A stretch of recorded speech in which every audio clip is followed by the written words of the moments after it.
Hi, I'm Mayin, the co-founder for Artist Southeast Asia. Welcome to our third webinar. In this session, we will be sharing in-depth analysis on the consumer behavior for Singapore and Malaysia. This webinar specifically to share with you on knowing your customers' demands well, understanding their spending power, the timings that they go online, and the economy of the countries. I hope that you will find this webinar extremely beneficial to help you decide whether you want to venture into these two countries.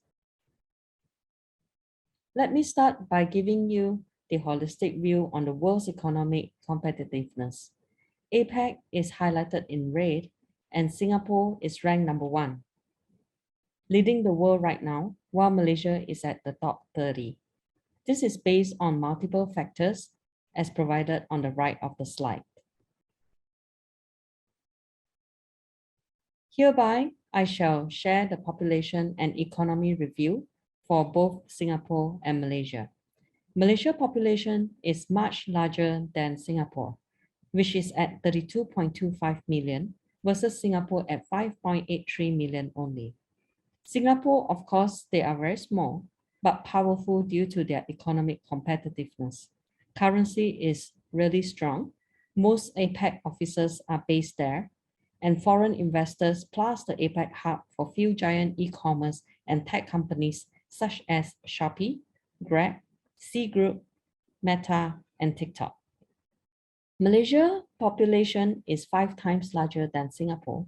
However, they have a lower income per capita due to the currency strength, and there are a lot of rural areas which is not developed yet. Let's touch on the races a bit to understand the cultural differences between these two countries. Singapore consists of 76% Chinese, whereas Malaysia only have 25% Chinese, but majority population is 67% Malay. So therefore, you can actually learn that language might have a slight barrier and you need to have your content translate into Malay language.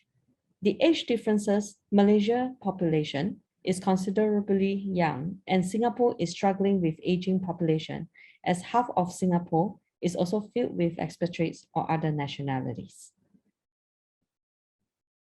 Next, here comes the interesting part, where we want to touch on the digital penetration and usages that will relate to your plan of how to reach out to your potential buyers.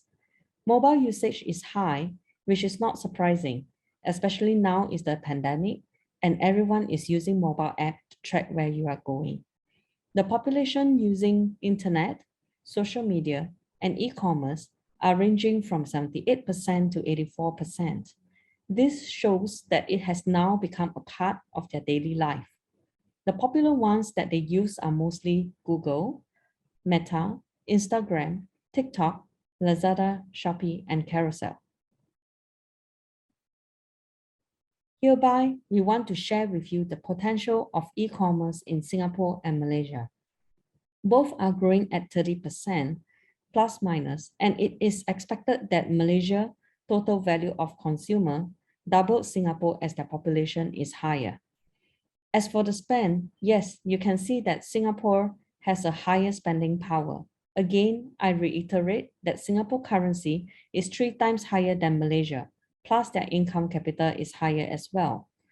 Overall, both countries are equally potential. People are becoming more adaptive by buying online. Therefore, you can see that e-commerce usage are not only confined to younger age, but across all age group. It falls within 70% to 80% range for both countries. This is probably due to the pandemic period where COVID is the catalyst for online buying to surge. This is good findings for you to determine what kind of products to sell to the region. Even though Malaysia and Singapore is a neighboring country, their priorities are very different. Singapore spending pattern is more reflective of metropolitan adults or individual lifestyle. It actually ranges from personal care at the top, followed by electronics, fashion, and beauty, which is the top and fast-growing category. Meanwhile, Malaysian spending pattern is more reflective of family-oriented priority. As you can see here, fashion beauty is at the top category, almost 3 times of Singapore. High spending in toys and hobbies at number 3, and video games at number 6 are important due to the younger population and the presence of children in the family. Which country that Singapore and Malaysia purchase the most from? Both equally spend a lot on China when it comes to overseas online shopping, followed by US and South Korea. It is not surprising that China offers cheaper alternative products and have heavy presence in Lazada and Shopee. The new generation of Chinese educated, the Chinese are more open to China product due to the prominence of Chinese media and contents via drama, movies, and music. Korea has always been aggressive in Southeast Asian market for the last decade.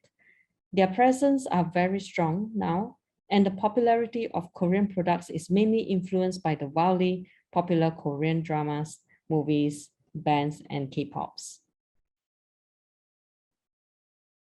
This data is to share with you the sources of new brand discovery. Instead of just using search engine, marketplace is at top number 1 for Malaysia and top 3 for Singapore when it comes to build a presence for new brand. This proves that marketplace presence has overtaken the role of advertising in creating awareness for new brand. For search engine and social media is also highly influential. Most importantly, the entrance cost for both is cheaper than TV or physical store point of sale advertising. This deck shows the importance to understand your customer, where they do their research before, where they made their purchase from. Singaporeans have the behavior of checking the product's information on their own first before going to social network, while Malaysian goes to the social network first before checking out other official information and reviews. Top priority presence for brands will be Google search, reviews via e-commerce and social media. Hereby, in summary, we would like to highlight why we will choose to invest in Singapore and Malaysia. Singapore and Malaysia is in Southeast Asia, and they are still growing rapidly. In terms of infrastructure, Singapore is one of the best in the world. Both countries are ready e-commerce market for you to venture into. They are dynamic, and during the pandemic has already shifted their landscape of e-commerce tremendously. So where do we start? We are introducing 2 top marketplaces in Singapore and Malaysia, and it is good to have your own brand.com.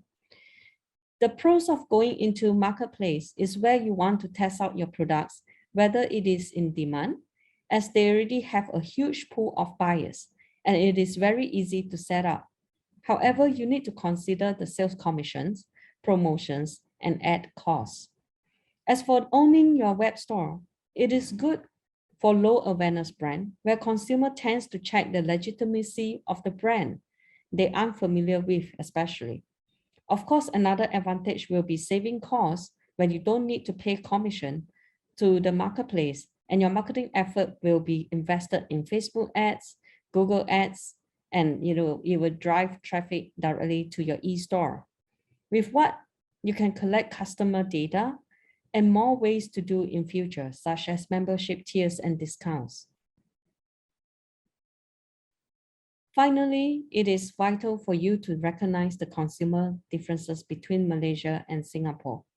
We shared 4 considerations for you to decide on which market is relevant to your business model and products you have, which is market segment, consumer, racial differences to understand the cultural background and languages being used, and religious sensitivity if you target the Malay market, and you may require a halal cert, especially selling F&B products. Last but not least, if you want to learn more about Singapore and Malaysia, We have prepared in-depth paid webinars. Please do sign up with us soon. Thank you.